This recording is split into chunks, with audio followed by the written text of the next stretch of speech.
What?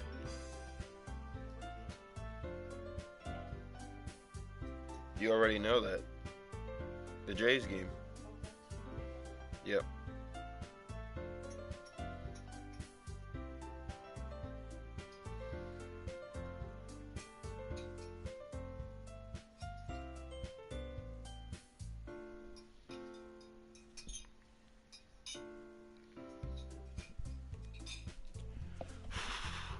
Hello everybody, Frosted One here with you, and welcome back into Doki Doki Literature Club. This is going to be part 3 on the channel here today. Yeah guys, so we're going to get straight back into the action. Which one is it? The 311 probably. Alright. You can use the skip button to fast forward through text you've already read. Another day passes and it's time for the club meeting already. Oh yeah, welcome along. Here we go. Entering the club room, the usual scene greets me. Hi, Jay. Yo, Sayori.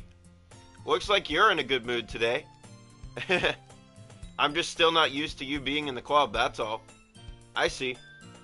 That's a pretty simple thing to get you in a good mood. But I guess it's always the simple things with you anyway.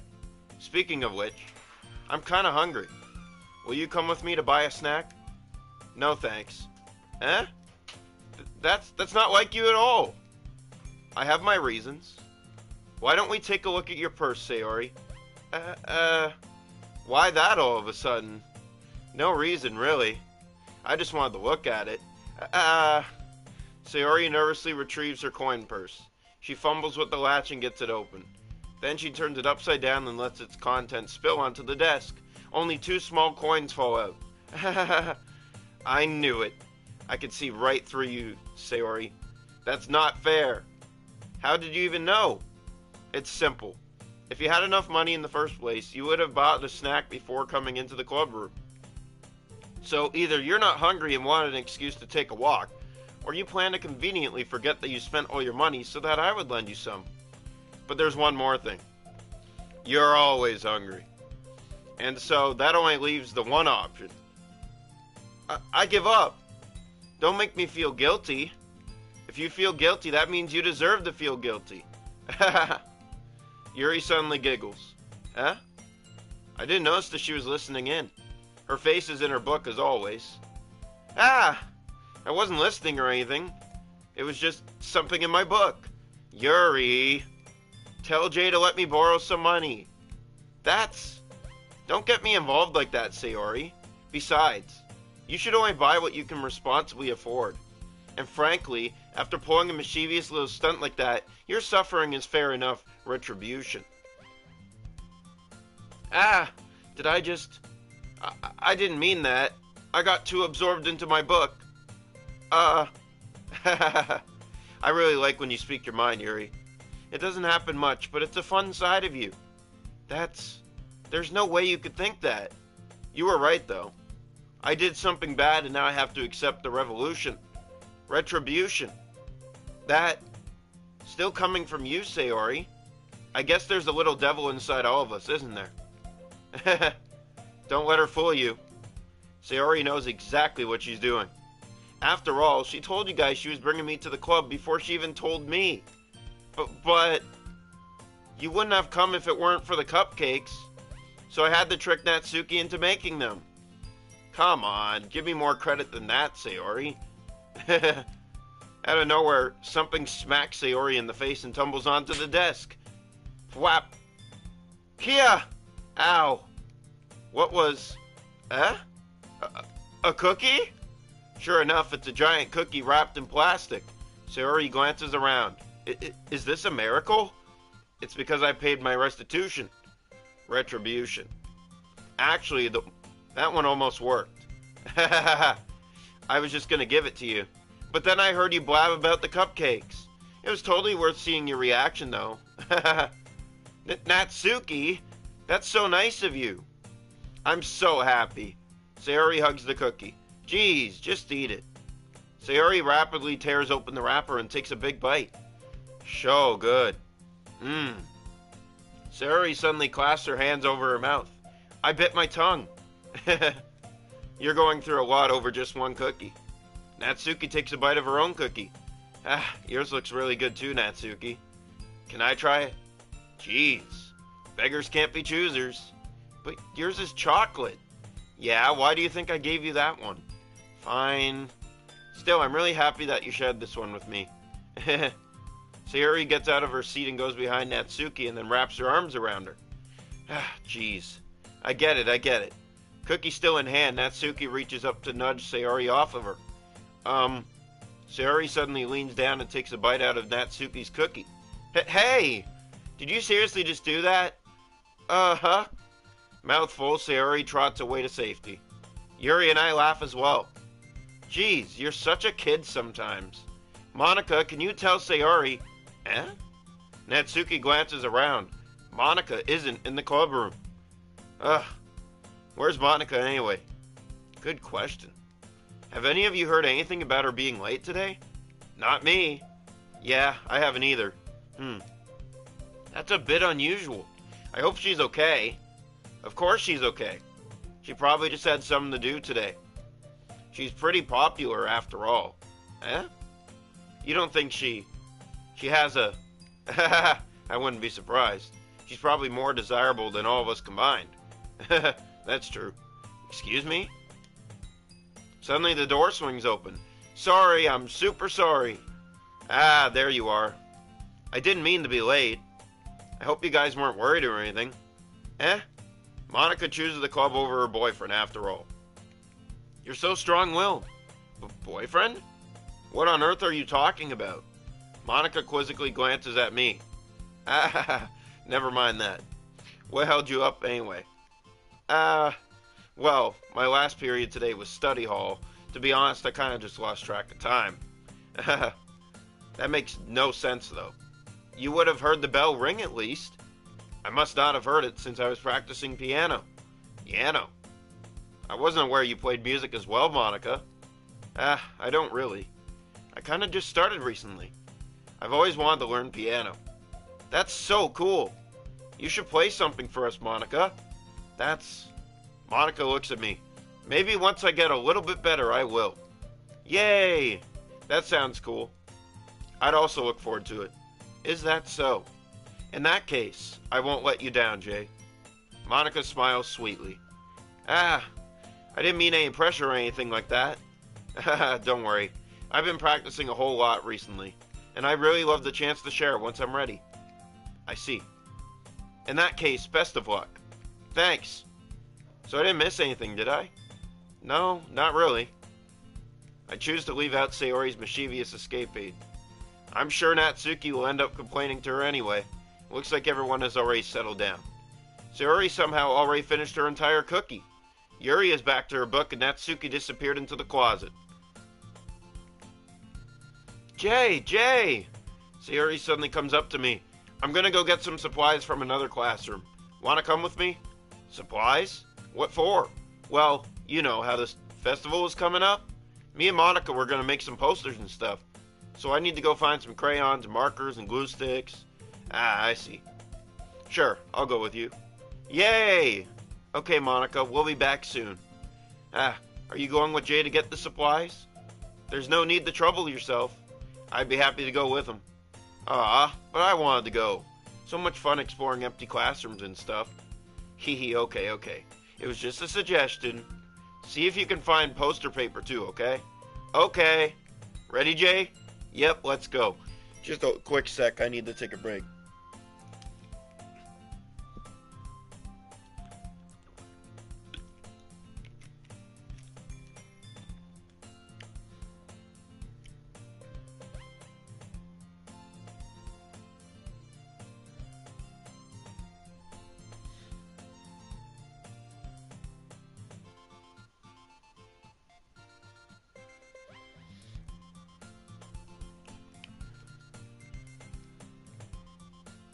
Sayori and I exit the clubroom. I follow behind as Sayori hums and skips around the hallway. Honestly, it feels like I'm talking to a kid, or taking a kid to the mall or something. Sayori finds pleasure in the simplest things sometimes. Hey, Sayori, what exactly are we doing for the festival anyway? I'm not sure how you would make an event out of literature. Me and Monica have it all planned out. Don't you worry. Is that so? Yep. We're gonna do a poetry performance. A performance? Of what kind? Well, everyone is gonna take turns on stage and recite their favorite poems. Ah, that sounds kind of dull. Jay, you're not thinking about it the right way at all. It's not just about reading poems. It's about performing them. Like you say the lines of the poem, like, between my feet, the last remaining flower beckons to me. I twist the stem, freeing it from the clinging roots, caressing the final joyous moment between my fingers. But to what ends have I summoned this joy? For now, when I look in every direction, the once prosperous field before me is but a barren wasteland. Like that. Sayori, how do I put this? I'm sure it's just me, but it's impossible for me to take you seriously when you talk like that. Huh? You meanie! I'm working super hard on this, you know. I know. I just meant that it's a pretty unordinary contrast to your cute self. Don't say that, it's embarrassing. But I guess that means I'm doing a good job. Yeah, I guess so. I'm so excited. The festival is going to be so much fun. Sayori spins herself around in the hallway again. Hey Jay, this classroom over here is empty. Just before we continue, I pointed out in the previous episodes, there seems to be something going on with Sayori. I don't know if that's right or wrong. By the way, I'm going to get you some more light here because it's kind of dark. But, it seems like there's something going on. Because when we were making the poems, the first 2 times, depression came up a few times, broken came up a few times, some dark words came up, and her character was jumping when we were creating the poem. So that tells me that it has to do with her. So there's something more going on with her. You can definitely tell she's putting on a happy face right now. I'm not sure what's going on. I'm not sure if we're going to learn what's going on. But she's definitely masking whatever it is at this moment in time. Let's begin the mission. The mission, eh? It's been a long time since I spent time with Sayori like this. But in the end, she hasn't changed one bit. She's nothing but a ball of sunshine drawing happy vibes from a world around her. It's a pretty nostalgic feeling for me. As the years went by, I began to hold myself in my room more and more. So going adventuring with Sayori brings about a special sort of feeling I forgot I had in me. The two of us enter the classroom. Sayori heads straight to the closet, and I follow. Let's see what we have in here. Crayons! Sayori pulls a box full of crayons off the shelf. They're the best brand, too. They're kind of dirty, though. Sayori starts pulling various crayons out of the box, reading the color names. Alright, that's one down. Don't get distracted, we still need to find. Wait, I'm looking for my favorite color. Fine. Then at least move aside so I can look for the poster paper. I dropped one by accident. Smack! Kia! Sayori bends over and smacks her forehead right into the shelf. She falls to the floor and the crayons spill all over her lap. Ow! You okay? My forehead. Sayori clutches her forehead. Geez, Sayori. That's just like you, isn't it? Come on, let me see. Since Sayori is sitting on the floor, I grab her by the waist and pull her out of the closet. You have to move your hands, Sayori. But it hurts. Just do it for a second. Sayori slowly releases her hands from her forehead. I gently brush her bangs to the side. Ow. Sorry. There's a huge red mark on the center of her forehead. A bump is starting to form as well. Man, that's gonna swell up. I should find you some ice. Jay, where would I even find ice around this time? I guess I could get a cold drink, too. You don't have to. I'm fine with looking like a unicorn. Even wincing from the pain, Sayori makes a silly joke. What are you saying? I'll be right back, okay? Okay. I pat Sayori on the shoulder and run into the hallway. I locate the nearest vending machine. What should I get? It doesn't really matter since it'll be used as an ice pack rather than to drink, but I know Sayori likes apple juice, so I purchased that one. In just a moment, I'm already returning to the classroom where I left Sayori. She has one palm on her forehead and is using the other hand to clumsily scoop crayons back into the box. At least they were already in the wrong spots before I spilled them. Sayori, here. I hand Sayori the bottle of apple juice. It's nice and cold. Sayori opens the cap and starts drinking from it. Sayori, what are you doing? It's for your forehead, idiot. Ah, sorry, I forgot. How hard did you hit your head? Sayori places the bottle against the bump on her head. It stings. Just bear with it. It'll feel better soon. Looks like you cleaned up most of the crayons, so that's good. Hey, Jay, this kind of reminds you of growing up, doesn't it? What do you mean? You know, how we used to play outside all the time. I would always try to keep up with you. You were kind of oblivious in some ways. Like I usually fell behind or had trouble climbing on the things you did. But sometimes when I tried to do things I couldn't, I would get myself hurt. I'd fall and scrape myself or get a bump, and I would start crying really hard. And you would rush over as quick as you could. You would try really hard to get me to stop crying. It was almost like you blamed yourself and were afraid of getting in trouble if someone found out. Even though it really wasn't your fault at all, you know? Did I really do that? Yeah, you don't remember? Come to think of it, maybe I do remember a bit. I guess I was always so focused on my games that I didn't pay enough attention to you. So in a way, it was my fault. Kind of like this time, too. If I wasn't rushing you out of the closet, you probably wouldn't have hit your head. Jay, I don't think you realize it, but you're always thinking about other people. Even after all these years. You're rushing to help me, even though I'm just being clumsy. You're really a sweetheart. Don't call me that. And I don't really do this kind of thing all the time. I guess when it comes to you, it just feels natural. Before I even know it, I'm treating you like that. I guess that's what happens when you've been friends for so long. Really? Maybe you're right. Jay, I'm so glad that nothing's changed between us. Do you think it'll be like this forever? Forever?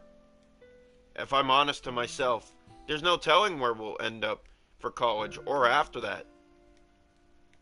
So it wouldn't be fair for me to make any promises, but, well, I hope so. It's been this long already, right? I can't imagine you ever changing, so my hopes are up. I'm so happy. Sayori has a whimsical expression in her eyes. We remain silent for a moment. She's so silly and clumsy on the outside. When I see her deep in, though, it makes me not want to disturb her. I guess we should go back. I don't want to worry Monica, you know? Good luck with that. She's going to see her forehead either way. Not if I hide it under my bangs. Sayori hops to her feet. Ha! She clutches her forehead again. Don't stand up so fast after hurting yourself. Well, I guess it's too late now. Anyway, let's go. I follow Sayori out of the classroom. Sayori plays with her bangs to try to hide the bump, but without much success. In a moment, we make it back to the clubroom. Ha! You're back. Good timing. I was just about ready to start with sharing our poems. Huh? Sayori, your forehead. She's fine, don't worry about it. I was playing with the crayons and smacked my forehead into the shelf.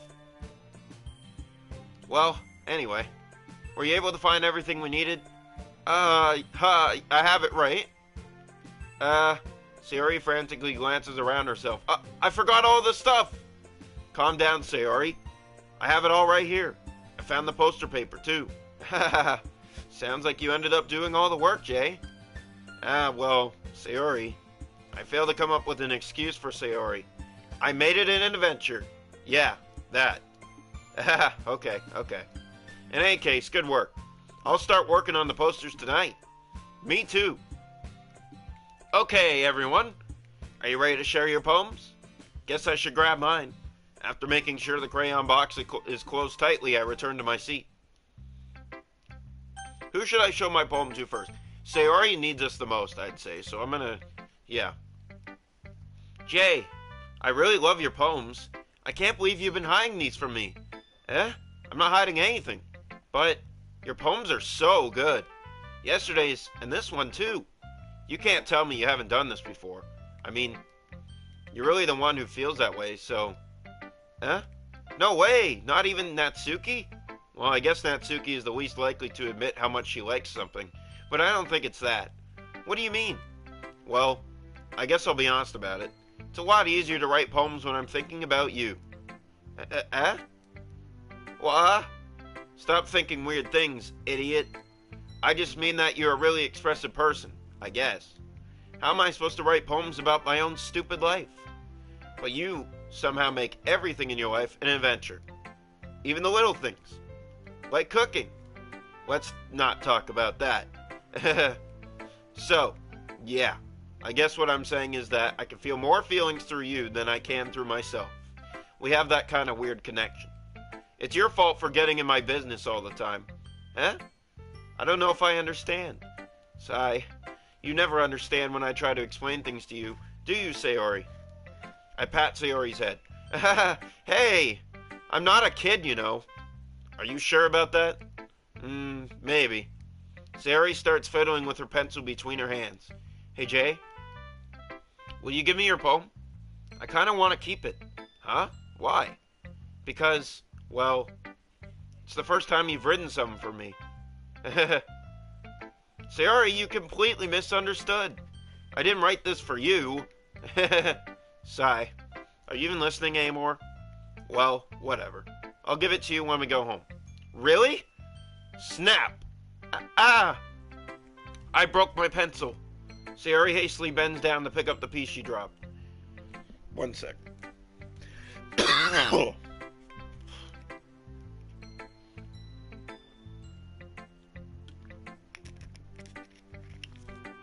Alright.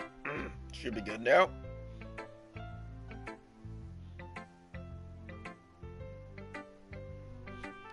But being inattentive to her surroundings, she bumps right into me. Sorry. It's fine, it's fine. I'll get it for you. I bend down and pick up the broken pencil. Sayori clutches the desk beside her to support herself, knees shaking. I'm a little clumsy today. Let's sit down, Sayori. Yeah. I grab Sayori's arm and help her sit at the desk. Anyway, I still haven't read your poem. Oh. Sorry, I forgot about that. But it's not as good as yours. Jeez, don't worry. I'm sure I'll like it. Off my scalp, like the lid of a cookie jar, the secret place where I keep all my dreams, balls of sunshine all rubbing together like a bundle of kittens, each inside with my thumb and forefinger and pluck one out. It's warm and tingly, but there's no time to waste. I put it in a bottle to keep it safe, and I put the bottle on the shelf with all the other bottles. Happy thoughts, happy thoughts, happy thoughts in a bottle, all in a row. My collection makes me lots of friends, each bottle a starlight to make amends. Sometimes my friend feels a certain way, down comes a bottle to save the day. Oh, hold on, there's more? Yeah, after night more dreams, after friend more bottles, and deeper my fingers go, exploring a dark cave, discovering the secrets hiding in the nooks and crannies. Digging and digging, scraping and scraping, I blow dust off my bottle caps. It doesn't feel like time elapsed. My empty shelf could use some more. My friends look through my locked front door. Finally, all done, I open up, and in come my friends, and in they come in such a hurry. Do they want my bottles that much? I frantically pull them from the shelf, one after the other, holding them out to each and every friend, each and every bottle. But every time I let one go, it shatters against the tile between my feet. Happy thoughts, happy thoughts, happy thoughts, and shards all over the floor. They were supposed to be for my friends who aren't smiling. They're all shouting, pleading something. But all I hear is echo, echo, echo, echo, echo inside my head.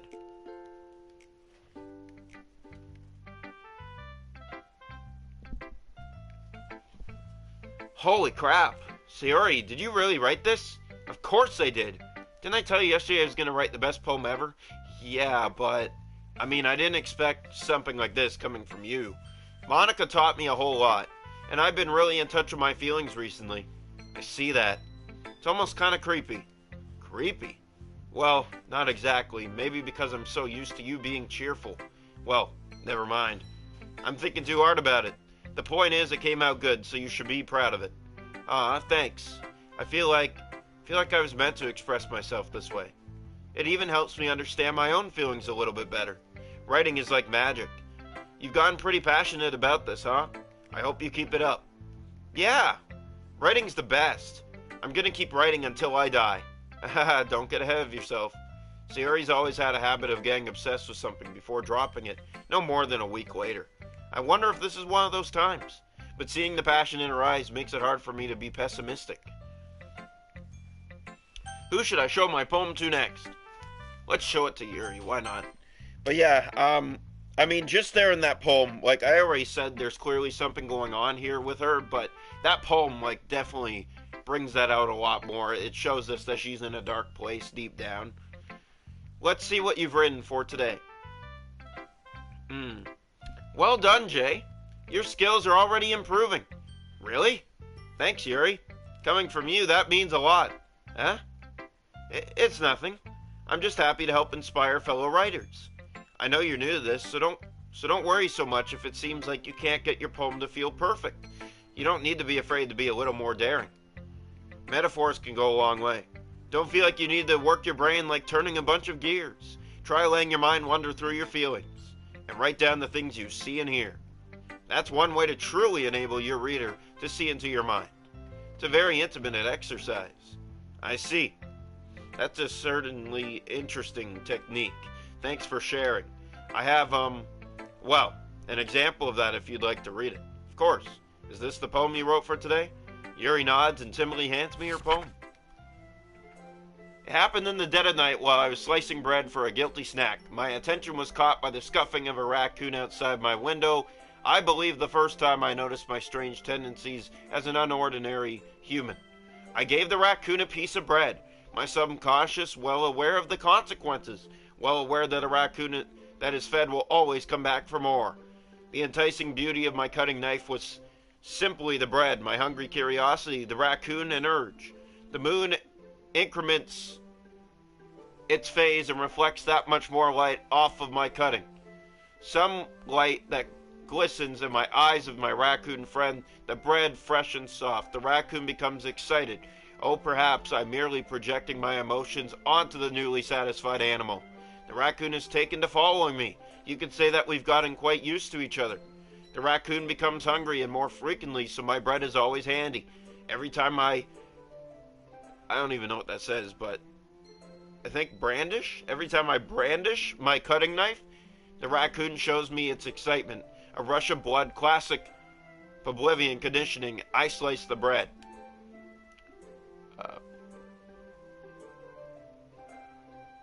And I feed myself again.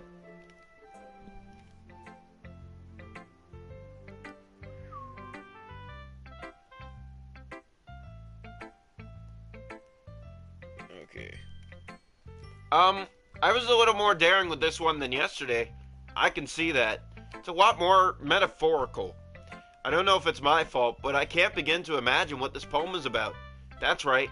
It's a bit closer to my preferred writing style. Using the poem as a canvas to express vivid imagery and conveying emotions through them. Yeah, if I take it at face value, then I can't even figure out what it's supposed to mean. Well, I think it's something that different people can relate to in their own way. I wanted to express the way it feels for me to indulge in my more unusual hobbies. It's those sorts of things I'm usually forced to keep to myself. So, I sometimes enjoy writing about them. Why do you keep them to yourself? Because they're embarrassing, and people would make fun of me. Don't you have anything like that, Jay? Well, yeah, I guess I do. I feel like everyone has a little something like that.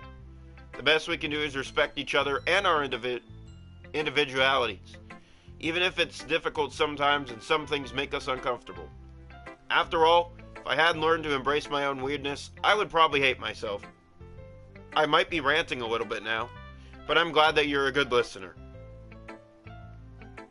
Who should I show my poem to next? Natsuki. Also, thank you to everyone who has joined today and has tuned in. The best turnout so far in the series. I appreciate it, and if you're enjoying, please leave a like, and if you want to see more, please subscribe, guys. Thank you so much. I'm just going to take a quick wire break here.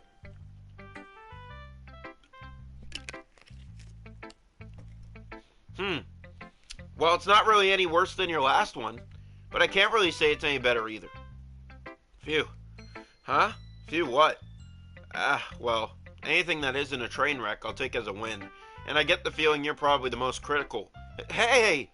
What makes you... Wait, maybe that was a compliment? Glad to see someone recognizes my experience. Well then, keep practicing and maybe you'll be as good as me someday. That's, Something tells me Natsuki completely missed the point. Come to think of it, this kind of reminds me of Sayori's poem from yesterday. Eh? You think so? Yeah. Well, I guess if you've been friends with her for so long, you might be on the same wavelength. But you never really struck me as her type. Sayori has a type all of a sudden? Well, I don't know, but honestly, how can someone so fluffy spend so much time with someone like you? It's like she's dragging around a dead weight. That was a little unnecessary. But think of it this way, if it weren't for me, she would probably just fly away like letting go of a balloon. You could say we take care of each other in our own way. Whatever it is, I don't get it. Oh yeah, I guess I'm supposed to show you my poem. Here. Amy likes spiders. Know what I heard about Amy? She likes spiders. Wriggly, hairy, ugly spiders. That's why I'm not friends with her. I hear it has a cute singing voice. I heard her singing my favorite love song. Every time she sang the chorus, my heart would pound to the rhythm of the words. But she likes spiders. That's why I'm not friends with her. One time I hurt my leg really bad. Amy helped me up and took me to the nurse. I tried not to let her touch me. She likes spiders, so her hands are probably gross. That's why I'm not friends with her. Amy has a lot of friends. Oh, where'd it go? Oh. What? Oh, okay, there we go. I always see her talking to people. She probably talks about the spiders.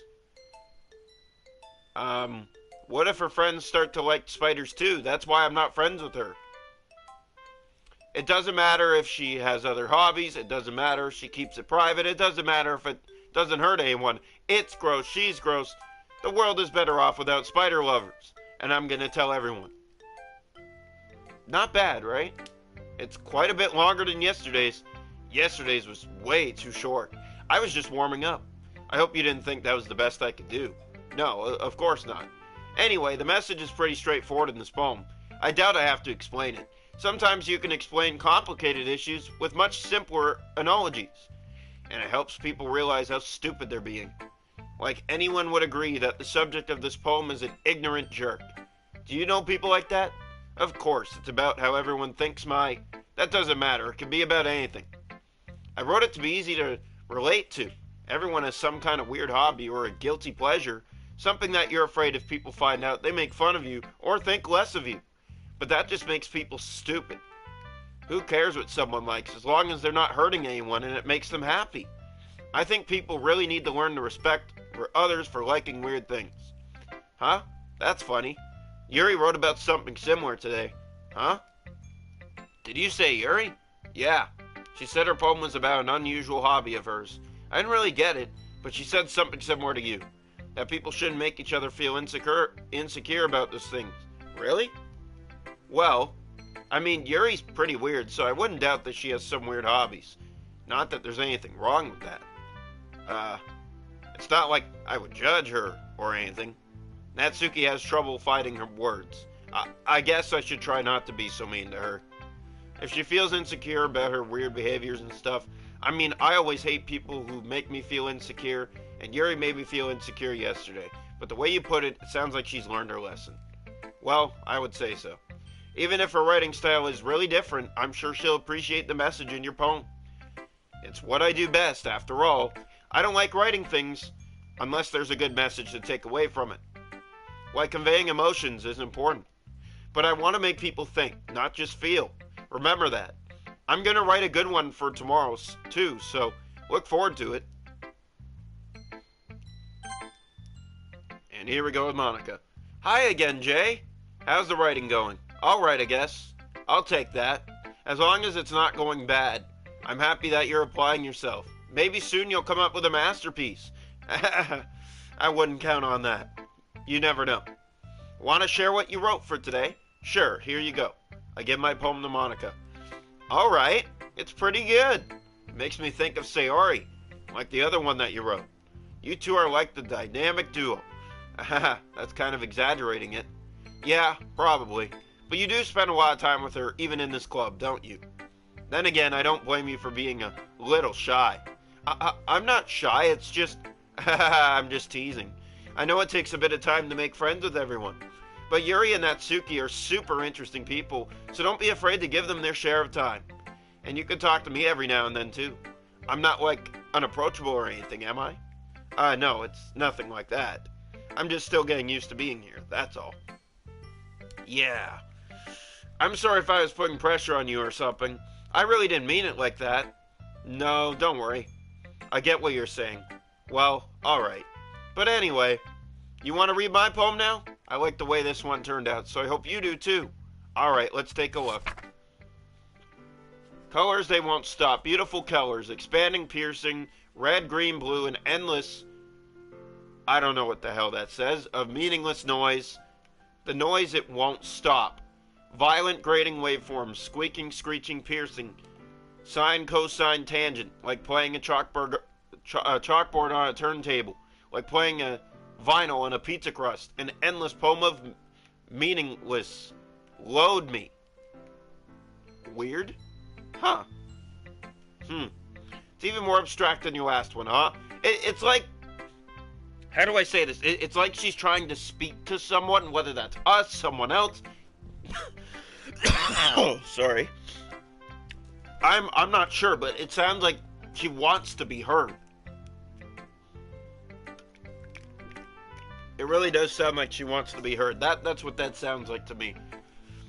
It's even more abstract than your last one, huh? I guess it's just the way I write. I'm sorry if you don't like it. No, I never said that. It's just the kind of thing I've never really seen before, I guess. I kind of like playing with my space on the paper. Choosing where and how to space your words can totally change the mood of the poem. It's almost like magic. The way I wrote the lines really short makes it feel like they're trying to speak over the noise. See, this is exactly what I just said. She's trying to get someone's attention. I don't know who. It might be us, because we're the newest member and now this starts to come out. It's kind of odd, just saying. Could be wrong, but kind of seems like it's directed at us. I see. It's still hard for me to tell what it's about, though. Sometimes asking what a poem is about isn't the right question. A poem can be an abstract as a physical expression of a feeling, or a conversation with the reader. So putting it that way, not every poem is about something. Anyway, here's Monica's writing tip of the day. Sometimes you'll find yourself facing a difficult decision. When that happens, don't forget to save your game. Oh boy, what's coming? What's coming, guys? We're taking a dark turn. I put it in the title of this episode. I felt something was on its way, and now she brings up this. Don't forget to save your game. Isn't that kind of odd? Isn't that kind of odd? You never know when you might change your mind, or when something unexpected may happen. Wait, is this tip even about writing?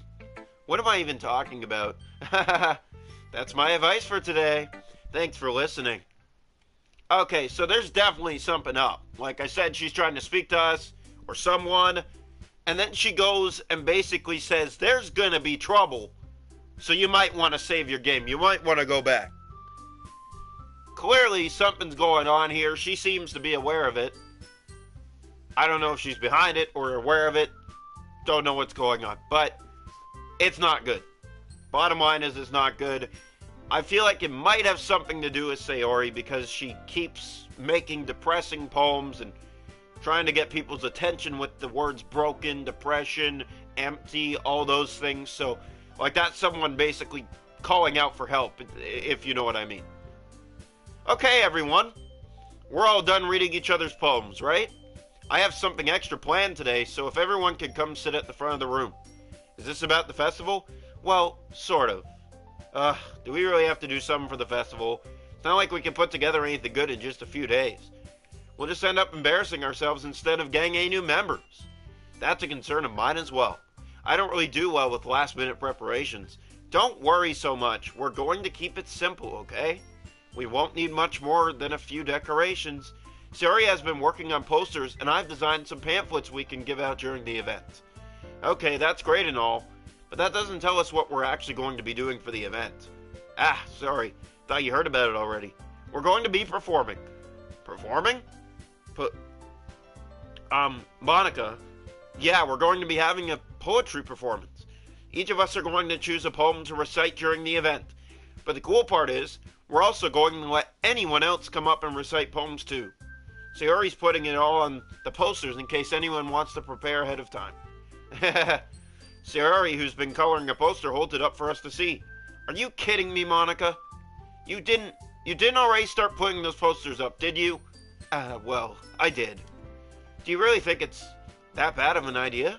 Well, no. It's not a bad idea. But I didn't sign up for this, you know. There is no way I'm going to be performing in front of a group of people like that. I agree with Natsuki. I could never in my life do something like that. Imagining it, Yuri shakes her head in fear. Guys! No, Sayori. I understand where they're coming from.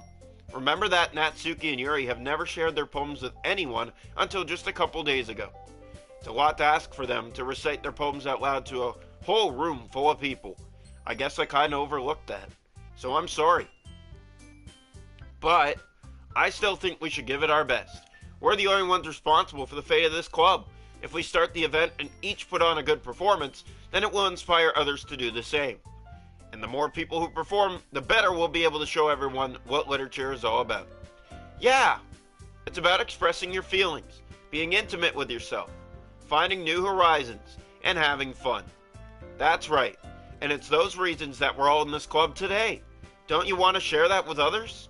To inspire them to find the same feelings that brought you here in the first place? I know you do. I know we all do. And if all it takes is standing in front of the room for 2 minutes and reciting a poem, then I know you can do it. Natsuki and Yuri remain silent. Sayori looks worried. I guess that leaves me no choice. I agree. I don't think it's too much to ask. I think that Sayori and Monica have been trying really hard to get new members. The least we can do is help them out a little bit. Well, maybe, but it looks like Natsuki doesn't have any arguments left. Okay, fine. I guess I'll just have to get it over with. Alright. Phew. Thanks, Natsuki. What about you, Yuri? Yuri dejectedly glances around at everyone else's expectant faces. Sigh. I guess I don't really have a choice. That's everyone. You're the best, Yuri. This club is seriously going to be the death of me. Oh gosh. You'll be fine, Yuri. But anyway, let's move on to the main event.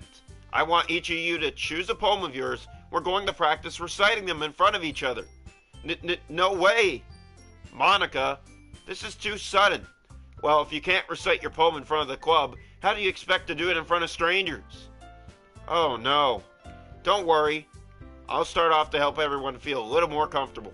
Can I go next? Of course. Now let's see. Monica flips through her notebook to the specific poem she has in mind for herself. She then stands behind the podium. The title of this poem is The Way They Fly. Ahem. Monica begins reciting her poem. Her clear, confident voice fills the room. More than that, her inflection is pristine. She knows exactly how to apply emotion behind each line she recites, bringing the words to life. Is this something she's done before, or is she simply a natural? I glance around me. Everyone has their eyes on Monica. Sayori looks amazed. Yuri has an intense expression on her face that I don't understand. Finally, Monica finishes the recitation. The four of us applaud. Monica takes a breath and smiles. That was so good, Monica. Thank you very much. I was just hoping to set a good example. Are you ready to go next, Sayori? I'll go next. Huh? Yuri's fired up all of a sudden. Yuri clutches a sheet of paper between her hands and stands up. Keeping her head down, she walks quickly over to the podium. This poem is called... Yuri anxiously glances at each of us. You can do it, Yuri. It's called After Image of a Crimson Eye. Yuri's voice shakes as she starts reading the poem. Just a moment ago, she practically refused to do this. Why is she suddenly putting in so much effort? As Yuri gets past the first couple of lines, her voice changes. It's almost like what happens when Yuri gets absorbed into her books. Her quivering words transform into the sharp syllables of a fierce and confident woman. The poem is full of twists and turns in its structure that she... What the hell? Enunciates with perfect timing. This must be a rare glimpse into the whirling fire Yuri keeps concealed inside her head. Suddenly she's finished. Everyone is stunned. Yuri snaps back into reality and glances around her as if she's bewildered, even herself. It's up to me to save this situation. I'm the first to start applauding. Everyone joins me afterwards and we give Yuri the recognition she deserves. It's not that we didn't want to applaud for her, but we were so caught off guard that we must have forgotten. But as we applaud, Yuri holds the poem to her chest and rushes back into her seat. Yuri, that was really good. Thank you for sharing. Looks like Yuri is down for the count. Okay, I guess I'm next then. Sayori hops out of her chair and cheerfully walks to the podium. This one's called My Medal. Sorry, I giggled. Sayori, it's a lot harder than I thought. How did you guys do it so easily? Try not to think of it like you're reciting to other people. Imagine you're reciting it to yourself, like in front of a mirror, or in your own head. It's your poem, so it'll come out the best that way. I see. Okay then. Sayori begins her poem. Somehow, it feels like her soft voice was made as a perfect match. The poem isn't aimlessly cheery like Sayori is. It's serene and bittersweet. If I were to read this on paper, I probably wouldn't think much of it, but hearing it come from Sayori's voice almost gives it a whole new meaning. Maybe this is what Sayori meant when she said she likes my poems. It's like I get to reach more deeply into someone I thought I knew through and through. Sayori finishes and we applaud. I did it! Good job, Sayori. Even Jay liked it. I guess that's a good sign. What does that even mean? It came out nicely, Sayori. The atmosphere of the poem fits you really nicely, but it might be that of other poems wouldn't work quite as well with that kind of delivery. I don't really understand. In other words, I've seen poems of yours where that sort of gentle delivery wouldn't work as well. They might need a little more force behind them depending on what you're reading. Oh, I know what you mean. I've been practicing that kind of thing. It's just embarrassing to do in front of everyone. The next time I'm going to make you pick a poem that challenges you a little more. We don't have much time before the festival, you know. Okay. Now, who's next? Natsuki? Don't make me go before Jay. It's not like I can compare to you guys anyway. Might as well let Jay lower everyone's standards a little before I have to do it. Natsuki? It's fine. I might as well get it over with. But it's not like I have much of a selection of what to read. I'll just have to go with what I wrote for today. I stand up and step in front of the podium. Everyone has their eyes on me, making me feel terribly awkward. I recite my poem. Since I'm not exactly confident in my own writing, it's hard to put energy into it. Despite that, once I finish, I receive applause anyway. Sorry, I'm not really as good as everyone else. Don't worry about it so much. I think it's less about your abilities and more about your lack of confidence in your writing. That's something that'll improve over time, though. Yeah, maybe. Alright then. That just leaves you, Natsuki. Yeah, I'm going. Natsuki begrudgingly gets out of her seat and makes her way to the podium. The poem is called... Why are you all looking at me? Because you're presenting. Anyway, the poem is called Jump. Natsuki takes a breath. Once she starts reciting the poem, her sour attitude disappears a little. While she's still a little unenthused, her poem has a rhythm and rhyme to it. It's Natsuki's trademark style, and it works surprisingly well when spoken aloud. The words feel like they bounce up and down as if giving life to the poem. Natsuki finishes and everyone applauds. She huffs back to her seat. That wasn't so bad, was it? Easy for you to say. You'd better not make me do that again. Well, do you at least feel prepared enough to recite a poem in front of other people? I mean, doing it in front of other people will be way easier. I can put on whatever face I want for other people, but when it's just my friends, it's just embarrassing. That's a surprise, Natsuki. I think it would be the other way around for me. Well, that's just how it is, so... Well, I guess in that case, you won't have much to worry about for the festival. That said, I want to thank everyone for coming through. It might be hard, but I hope that you all have an idea of what it's like now. Make sure you pick a poem and get enough practice before the festival, okay? I'll be making pamphlets, so let me know ahead of time what you'll be reciting. Jeez, I should probably find some other poem to recite instead. That's fine too.